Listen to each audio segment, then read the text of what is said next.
Hi friends, टिपी explore में आप सभी का स्वागत है। फ्रेंड्स, आज का जो वीडियो है वो वीडियो आपके लिए बहुत ही इंफॉर्मेटिव है और साथ ही अगर कोई पहली बार प्रेग्नेंट है तो उनके लिए ये वीडियो बहुत ही हेल्पफुल होगी। क्योंकि फ्रेंड्स, मैं इस वीडियो में आप लोगों को ये बताने वाली हूँ कि कैसे मैं खुद को नॉर्मल डिलीवरी के लिए प्रिपेयर की, मैं किस तरह की माइंडसेट रखी थी और मैं पूरी प्रेगनेंसी और डिलीवरी के टाइम कैसे खुद को हैंडल की और उस सिचुएशन में मैं क्या क्या की और कैसे मैं उस सिचुएशन को फेस की। नमस्ते फ्रेंड्स, जय जगन्नाथ। फ्रेंड्स, वो कहते हैं ना कि माँ बनना मतलब एक लड़की का दूसरा जन्म होता है, और जब मैं खुद एक माँ बनी, वो सिचुएशन को मैं फेस की, तब मुझे पता चला कि सच में मुझे एक दूसरा जन्म ही मिला है। जब एक लड़की पहली बार प्रेग्नेंट होती है तो तब उसे पता नहीं होता है कि मतलब मैं प्रेग्नेंट हूँ या नहीं, कुछ भी मतलब क्लियर नहीं होती। तो वैसे ही 1 महीना 10 दिन जैसे हुआ, तब मुझे पता चला कि मैं प्रेग्नेंट हूँ। तो मैं और मेरे हस्बैंड डायरेक्टली हम डॉक्टर के पास गए चेकअप के लिए और चेकअप वगैरह किए। तो तब क्लियरली पता चला कि यस, आई एम प्रेग्नेंट। उसके बाद मेरी ब्लड टेस्ट वगैरह किया गया, फुल बॉडी चेकअप वगैरह हुआ। तो तब मैं अपने डॉक्टर को बोली कि मुझे नॉर्मल डिलीवरी करना है। तो उसके हिसाब से आप जो बोलेंगे, जैसे बोलेंगे, मैं खुद को उस हिसाब से प्रिपेयर करूँगी। तो आप में से बहुत सारे लोगों को ये पता होगा कि हम जब प्रेग्नेंट होते हैं तो पहले के जो 3 महीना होता है वो बहुत ही नाजुक स्टेज होता है। पहले का 3 महीने में क्या होता है ना, किसी किसी को उल्टियाँ बहुत होती है और उल्टियाँ बहुत होने के कारण खाने पीने को मन नहीं करते हैं और साथ ही कमजोरी भी बहुत फील होती है। तो मेरी डॉक्टर ने मुझे बोला कि चाहे उल्टियाँ हो, चाहे जो कुछ भी क्यों ना हो, आप खाना पीना टाइम पे कीजिए, अपना डाइट का फुल मतलब केयर भी कीजिए। तो जब आप डॉक्टर के पास जाएंगे तो आप पहले उनसे सलाह लीजिए कि मुझे क्या खाना चाहिए, क्या नहीं खाना चाहिए। मैं अपनी पूरी प्रेगनेंसी में सिर्फ पपाया वगैरह नहीं खाई थी, बाकी सारे के सारे फ्रूट, सब्जियां सब कुछ मैं खाई हूँ। और साथ ही आपको पानी भी सफिशिएंट पीना चाहिए। जैसे कि मैं आप लोगों को पहले ही बोली कि मैं नॉर्मल डिलीवरी चाहती थी, तो मैं वैसे ही खुद को उसके लिए तैयार कर रही थी। मैं खुद की माइंडसेट भी वैसे रखी थी और हमेशा पॉजिटिव ही सोचती थी, क्योंकि प्रेगनेंसी में खुश रहना और पॉजिटिवली सोचना, ये दोनों चीज़ें बहुत इंपॉर्टेंट होती है। और रही बात एक्सरसाइज वगैरह की, तो मेरे पास भी टाइम नहीं हुआ करती थी, क्योंकि मैं भी एक वर्किंग वूमेन हूँ। तो मैं क्या करती थी ना, एक्सरसाइज के बदले मैं घर के सारे काम खुद ही किया करती थी, वो भी एक नॉर्मल इंसान की तरह। जैसे कि मैं घर में पोछा वगैरह बैठ के कॉटन से ही लगाया करती थी और साथ ही सब्जियां वगैरह बैठ के ही कट किया करती थी और खाना वगैरह खड़े होके मैं बनाया करती थी और साथ ही मैं वर्क भी किया करती थी। तो मेरे बोलने का मतलब ये है कि अगर आप नॉर्मल डिलीवरी चाहते हैं तो आपका बॉडी का भी मूवमेंट एक नॉर्मल वुमेन्स की तरह ही होना चाहिए। जैसे नॉर्मल वुमेन्स घर के काम वगैरह फ्रीली करते हैं, वैसे ही आपको भी करना चाहिए। हाँ, लेकिन साथ में ये भी ध्यान रखना है कि आपको कोई भी हैवी वेट वगैरह कुछ भी उठाना नहीं चाहिए इस वक्त। तो मेरी एस्टिमेटेड डिलीवरी डेट थी 30 अक्टूबर 2024, लेकिन जो डेट डॉक्टर देते हैं हमें, उस डेट के हिसाब से ही नहीं होती है, कभी कभी आगे पीछे हो जाती है। तो डॉक्टर ने अभी हमें डेट दे दिए थे पहले से ही।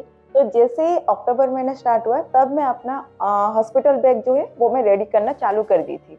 तो डेट आता है 16 अक्टूबर, जबकि मुझे रात में पेन स्टार्ट हुई पहली बार। खाना खाने बैठी थी तब मेरी पेन पहली बार स्टार्ट हुई।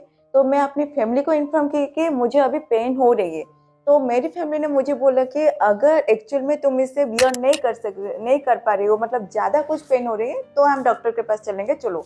लेकिन मैं कुछ देर तक वेट कर ली और वो पेन मतलब मुझे 2 घंटे में, ऐसे 1.5 घंटे में ऐसे आने लगा वो पेन, जो कि मुझे पूरी रात भर पेन आती रही, 1.5 घंटे में, 1 घंटे में ऐसे।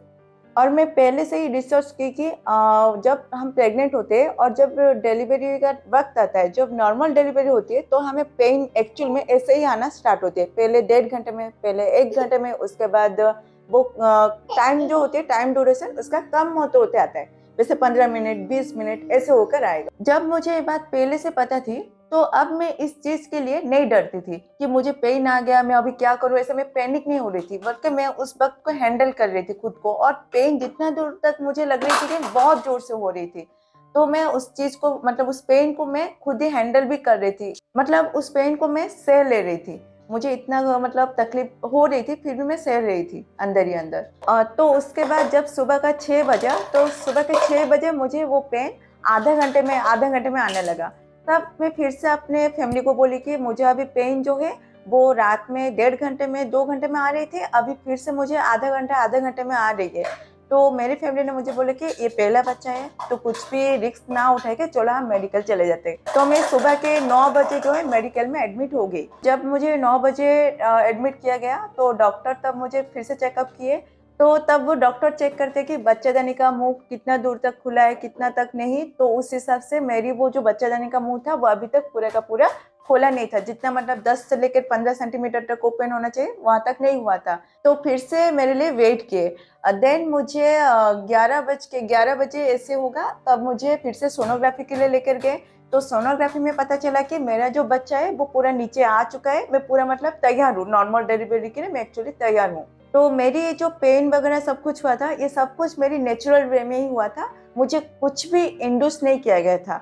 मतलब वो करते हैं ना डॉक्टर वगैरह कुछ भी इंड्यूस करते हैं पेन वगैरह लाने के लिए नॉर्मल डिलीवरी के लिए, लेकिन मुझे कुछ भी इंड्यूस नहीं किया गया था, मेरी सब कुछ नॉर्मली हुआ है। हाँ, यहाँ पर मन में सवाल ये आता है कि हमें जब नॉर्मल डिलीवरी में पेन आता है तो वो पेन किस तरह का आता है, मतलब कितना आता है, कितना मतलब वो पेनफुल होता है ना। तो इस चीज़ के लिए डरने की इतना भी कोई बात नहीं है।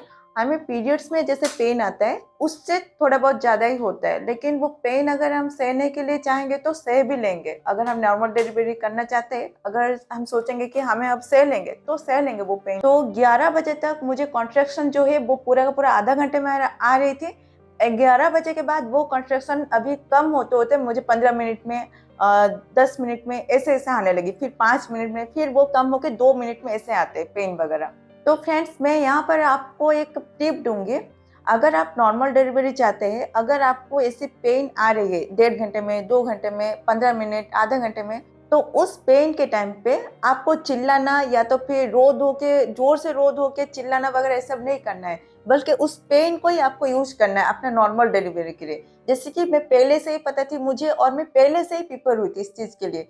जब मुझे पेन आ रही थी तब मैं पुश कर रही थी अपने बेबी को नीचे लाने के लिए। वैसे ही आपको पुश भी करना चाहिए। पुश मतलब जैसे आप टॉयलेट वगैरह जाते हैं वैसे पुश करते हैं, उसी तरह आपको पुश करना है तभी बच्चा नीचे आता है। और एक बात भी आप ध्यान रखिए, अगर आप पुश करते हैं मेडिकल वगैरह में तो अगर आपको उस वक्त कुछ भी पोटी वगैरह सुस्ती वगैरह कुछ भी हो जाती है जो कि नॉर्मल है उस वक्त, उस चीज को लेके आपको कभी भी सेम नहीं करना चाहिए, क्योंकि ये हर किसी के साथ होता है। तो जब मुझे डिलीवरी रूम में लेकर गए और मेरा जब डिलीवरी होने का आया, मतलब 9 महीने आप जिस बच्चे को अपने कोख में रखते हो उस बच्चे को देखने का वो पल ही कुछ अलग होता है। मतलब वो पल ही मतलब मैं एक्सप्लेन नहीं कर पा रही हूँ आपको। फाइनली मेरे आदि को बाहर निकाल के मेरे ऊपर ऐसे यहाँ पर रख दिया गया था। अभी जब तक मैं ये सब पेन जो सही रही थी, मेरे आदि को देखने के बाद लगा कि ये सारा जो पेन है सब कुछ वर्थ इट है इसके सामने। देन मेरे आदर्श को डॉक्टर लेकर गए, उसको चेकअप वगैरह किए, उसका हार्ट बीट वगैरह सब कुछ चेकअप हुआ और सब कुछ नॉर्मल था उसका।